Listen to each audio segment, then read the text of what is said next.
No JBN de hoje, você vai ver que o Ministério da Saúde faz alerta a 4 estados para o risco de crescimento descontrolado do número de doentes pela Covid-19 nas próximas semanas. E a Câmara aprova projeto que autoriza gastos exclusivos para combater a pandemia do novo coronavírus. E ainda, o governo autoriza a antecipação da formatura de universitários da área da saúde para que eles possam trabalhar na luta contra a pandemia. E nós ainda vamos acompanhar as principais notícias do Papa Francisco com o nosso correspondente em Roma, Silvonei José. O JBN de hoje já está no ar.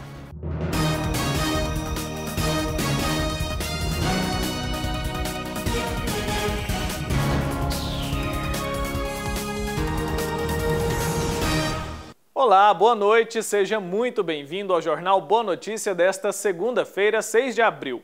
O Ministério da Saúde alertou 4 estados e o Distrito Federal para o risco de crescimento descontrolado do número de doentes pelo novo coronavírus nas próximas semanas. A pasta ainda traçou um panorama sobre a capacidade do país lidar com a Covid-19.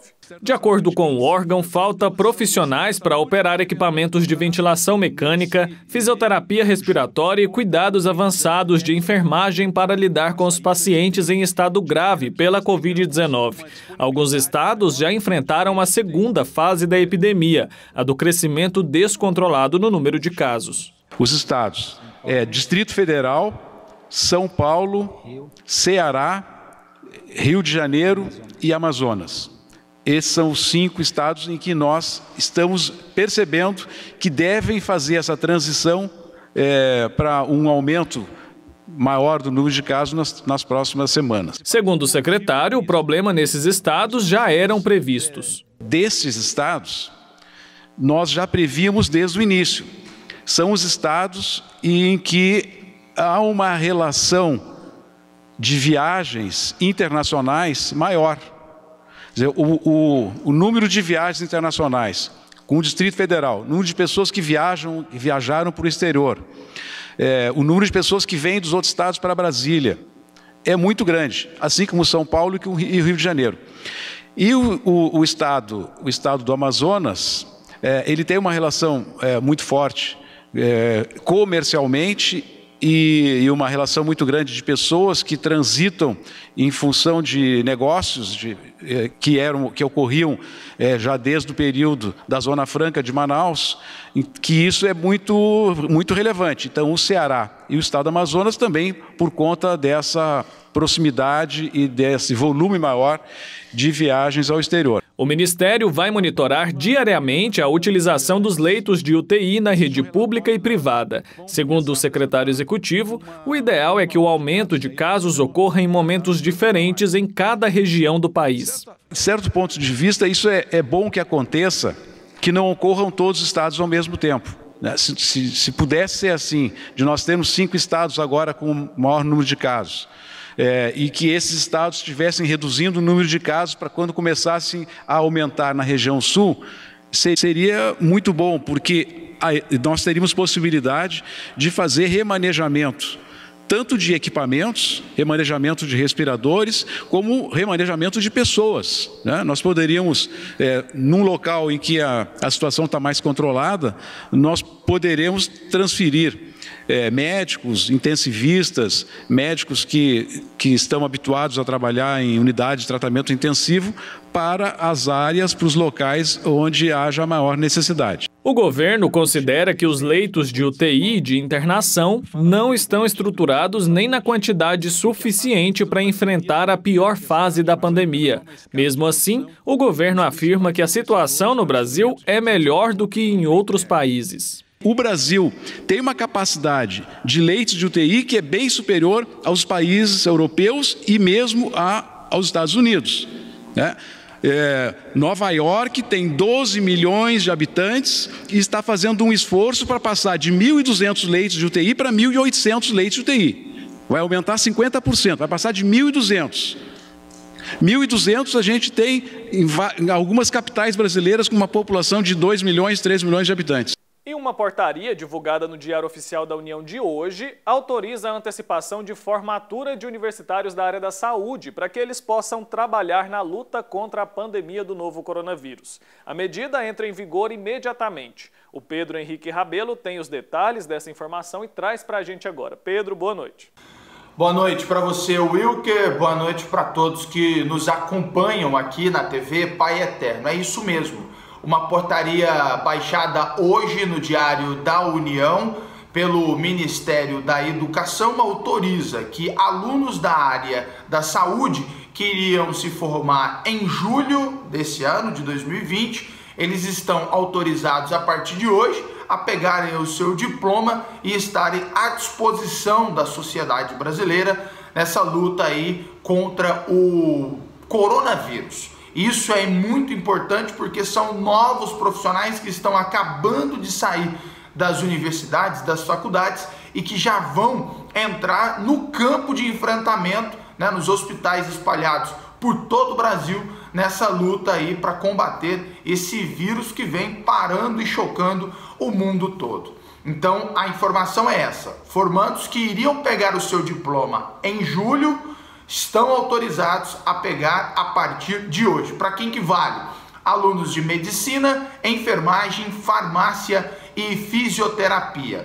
Eles precisam ter cumprido 75% da carga horária do internato médico ou do estágio supervisionado e nesse momento eles vão pegar um registro profissional provisório. No meio do ano eles pegam um permanente, mas isso não vai influenciar em nada. Eles estão autorizados a trabalhar a partir de hoje nos hospitais espalhados por todo o Brasil nesse combate contra o coronavírus. Então essa é a informação, aliás, grande informação, porque muitos profissionais da saúde vão começar a trabalhar já a partir dessa semana e nesse momento em que os casos só estão crescendo, ter profissionais qualificados, espalhados por todo o Brasil é fundamental nessa luta contra o coronavírus. É com você aí no estúdio, Wilker. Isso aí, Pedro, obrigado pela participação. E o Ministério da Saúde fez um alerta. Isso porque tem circulado uma mensagem falsa que utiliza a imagem do ministro Luiz Henrique Mandetta para pedir doações em dinheiro. Um áudio simulando a voz do ministro acompanha a mensagem.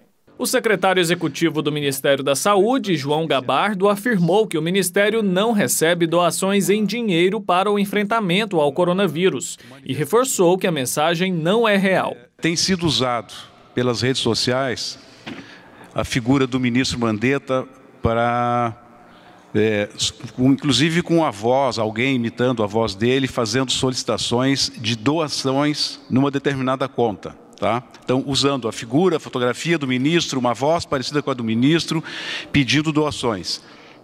Isto é falso, não é verdadeiro. O Ministério da Saúde não recebe doações em dinheiro, nós recebemos doações em equipamentos. E, quando alguém quiser fazer isso, vai entrar em contato diretamente com o Ministério da Saúde. Nós temos um setor responsável por receber qualquer tipo de doação, menos doações em dinheiro. O secretário executivo destacou que esse tipo de mensagem deve ser desconsiderada e que se alguém quiser fazer algum tipo de doação, deve fazer isso entrando em contato direto com o Ministério da Saúde. A pasta não divulga contas para depósitos. Quem quiser pode fazer as doações de equipamentos entrando em contato por e-mail. Doações no Ministério da Saúde. Quem quiser fazer doação ao Ministério da Saúde deve entrar em contato nesse e-mail juntoscontracovid19@saude.gov.br. Então esse é o e-mail da equipe do Ministério da Saúde que analisa e que avalia e que recebe todas as doações que são encaminhadas para o Ministério da Saúde. E agora a gente muda um pouco de assunto para ver como foram as celebrações do Domingo de Ramos em várias paróquias pelo Brasil. A festa comemora a entrada de Jesus em Jerusalém. As comunidades costumam levar ramos de palmeiras e oliveiras para celebrar, mas como todo mundo sabe, nesse ano não foi possível participar presencialmente. Só que isso não impediu os católicos de celebrar esse momento tão importante. Em todo o Brasil, as famílias se reuniram assim, em frente à televisão, para acompanhar as celebrações. Outros receberam a bênção na porta de casa mesmo. Em Itaúsu, no interior de Goiás, o Santíssimo Sacramento desfilou em carro aberto pelas ruas da cidade, dando a bênção aos fiéis no início da Semana Santa. Em Goiânia, a paróquia Nossa Senhora das Dores também deu um jeito de aproximar o Santíssimo dos devotos. Nas igrejas, as celebrações foram feitas sem público. Na paróquia São Vicente de Paulo, em Luiz Alves, Santa Catarina, os ramos foram colocados nos bancos com as fotos dos fiéis. Algo parecido foi feito também na paróquia de Nossa Senhora de Santana, na Arquidiocese de Fortaleza. E agora a gente vai para o intervalo e a seguir nós vamos conferir a participação do nosso correspondente em Roma, Silvonei José. É já já.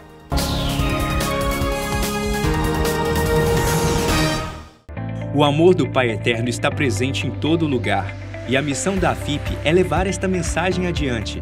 E tudo isso só é possível graças à nossa união. Reze conosco, ajude a fazer o bem. Faça parte desta família de amor.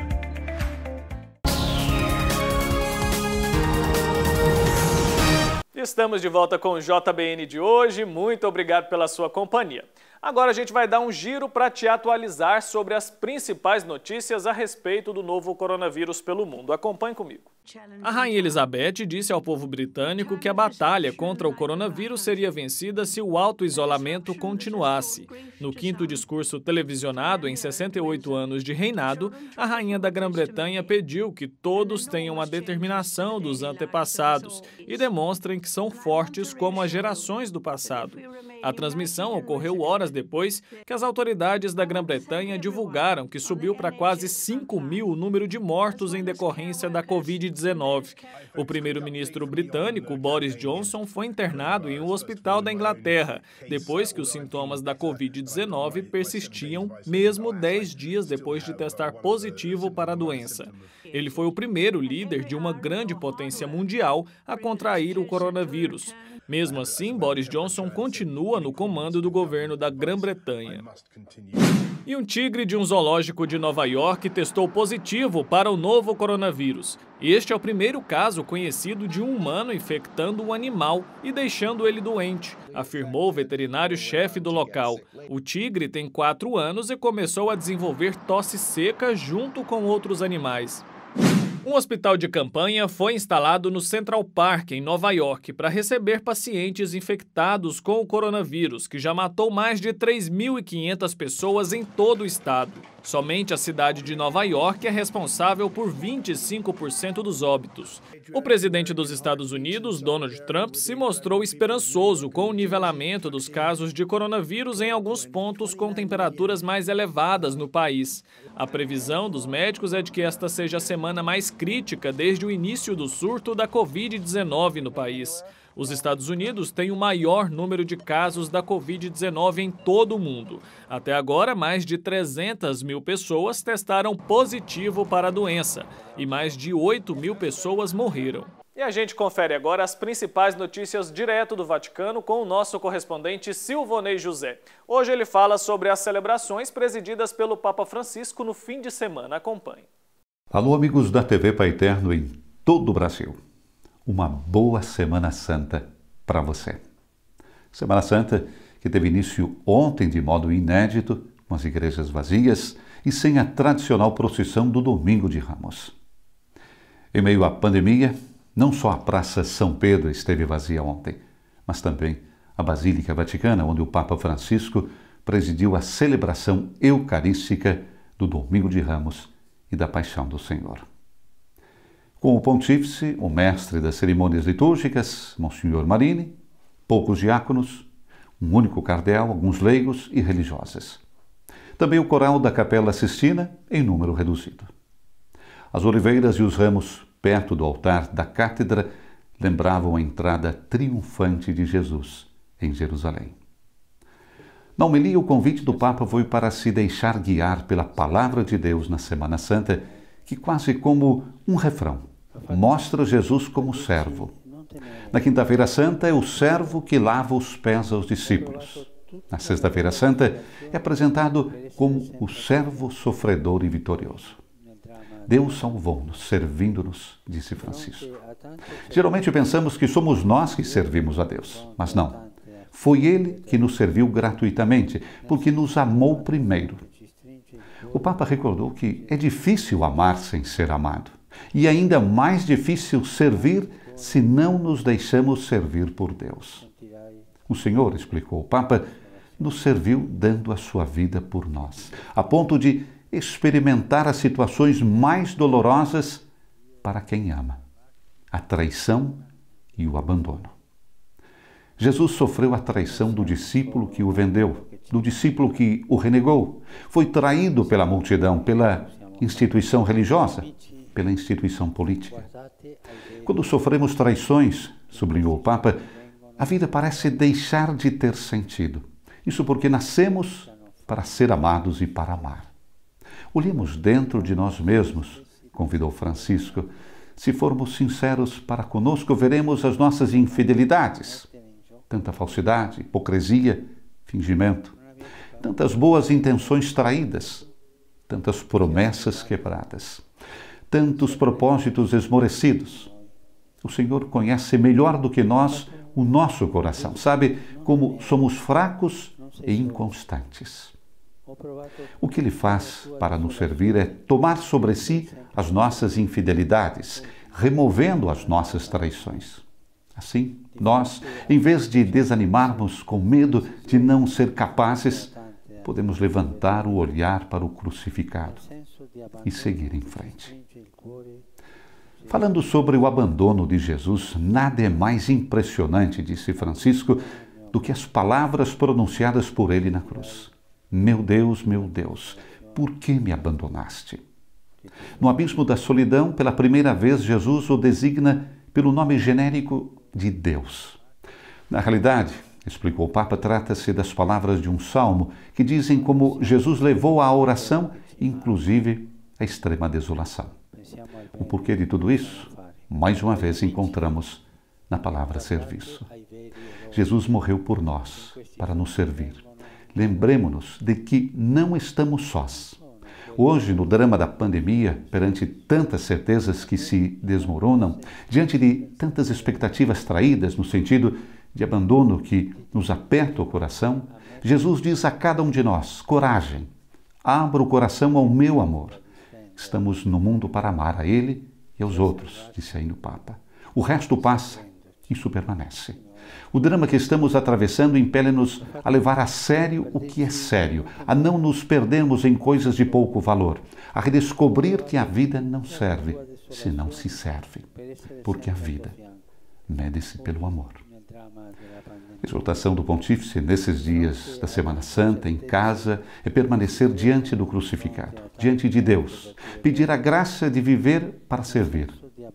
Procuremos contatar quem sofre, quem está sozinho, necessitado.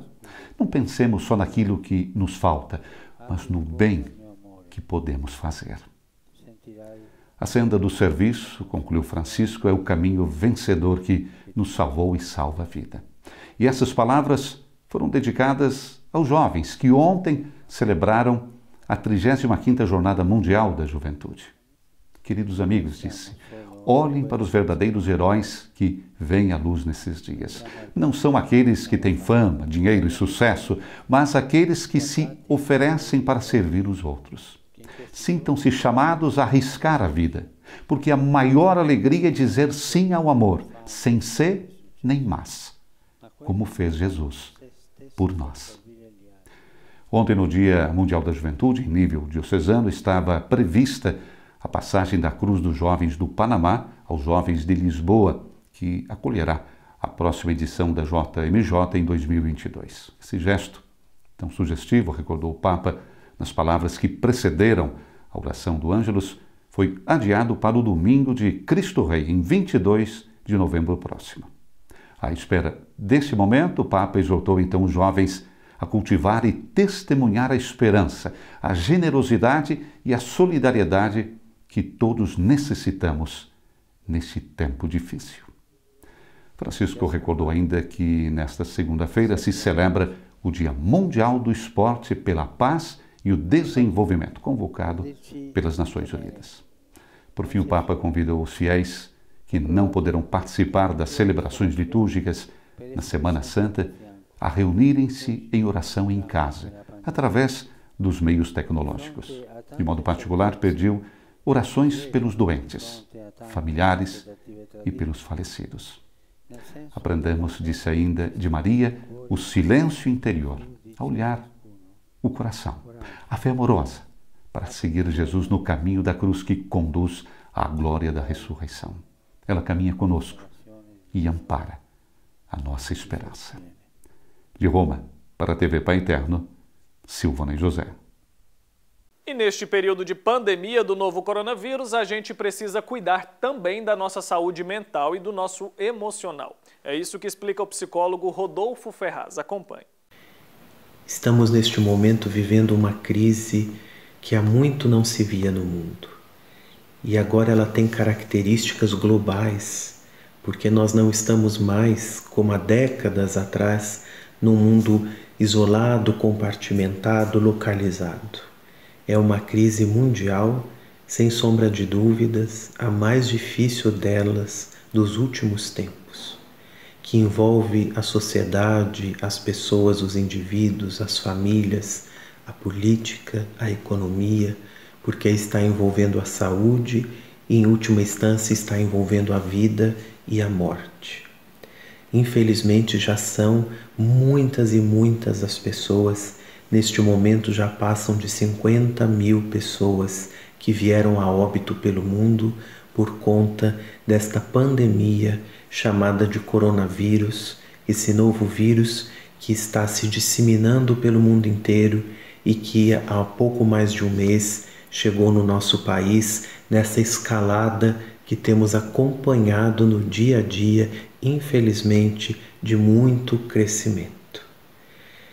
Nesse momento é extremamente importante que a gente pare para pensar e para cuidar também, dentre outras coisas, da nossa saúde mental. De repente nós vimos nossa vida virar de cabeça para baixo. Nós precisamos ficar em casa, nós precisamos abrir mão algumas pessoas do seu trabalho, nós precisamos voltar a conviver muito juntos uns com os outros, coisa que tem um lado até importante e bom, mas que de alguma forma nós já estávamos desadaptados. Quantas mudanças repentinas na nossa vida, além do medo da doença, do medo da morte. Neste momento temos muitas coisas a cuidar, mas eu posso dizer sem sombra de dúvidas que uma das mais importantes é cuidarmos da nossa saúde emocional, da nossa saúde mental. Infelizmente, muitas pessoas já estão adoecendo emocionalmente porque não é fácil ter que lidar com os imprevistos da vida. Muitas pessoas, muitos terapeutas estão formando redes pela internet para se colocar à disposição, para falar com as pessoas, para ouvir as pessoas, para atender as pessoas. Inclusive, se você já faz terapia, continue fazendo pelo vídeo, né? Nosso Conselho de Psicologia nos autorizou para que circule menos pessoas pelas ruas, que a gente atenda sem que as pessoas precisem vir aos consultórios, como eu mesmo estou fazendo. Mas se você não pode fazer terapia ou já não estava fazendo, procure conversar, olha que maravilha, eu estou aqui gravando no meu celular, falando aqui com vocês todos através da TV. Nós podemos fazer chamadas de vídeo, nós precisamos nos conectar. Neste momento, a comunicação, o contato, o afeto, a lembrança é extremamente importante como fator de saúde emocional. Infelizmente, nós vamos ver aflorar depressões, ansiedades, fobias, porque o momento requer cuidado, atenção e muitas vezes nós estamos sem força para suportarmos tudo isso. Por isso eu insisto mais uma vez, procure conviver, ainda que neste momento virtualmente. Fale com as pessoas, ainda que pelo celular, mas estar próximos, estar juntos nesse momento é extremamente importante para salvar nossa saúde emocional. E esse foi o JBN de hoje. Muito obrigado pela sua audiência. Lembrando que amanhã nós estamos de volta e é claro que eu conto com a sua companhia. Até lá.